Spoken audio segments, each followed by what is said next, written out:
So you might be in a situation where for some reason CapCut is just really lagging on your device.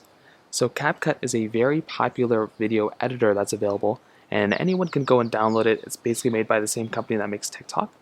So in order to increase the speed on this device, you're going to have to remember number one, that if you do rock an older device, it's really just going to be dependent on the device's hardware. So it's still probably going to be a little slow.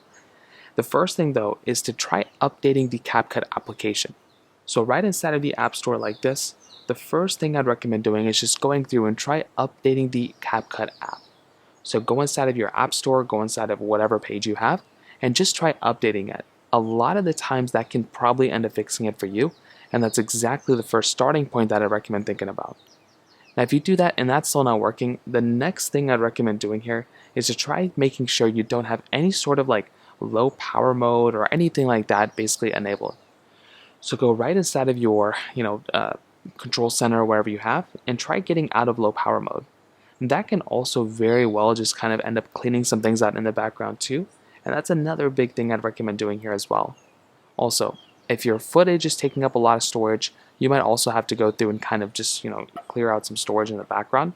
So go inside of your general settings, go inside of your iPhone storage, and just try clearing out some of the, storage that you have in the background as well. Simply just clearing out those things can probably end up fixing the problem for you too. So those are kind of the main ways to do it. If you have any other thoughts or questions, please let me know in the comment section below. Hit the like button, that would mean so much, but definitely hit that subscribe button. More importantly than everything else, I love every single one of you guys. Hopefully I'll catch you guys in the next video. Peace out till then.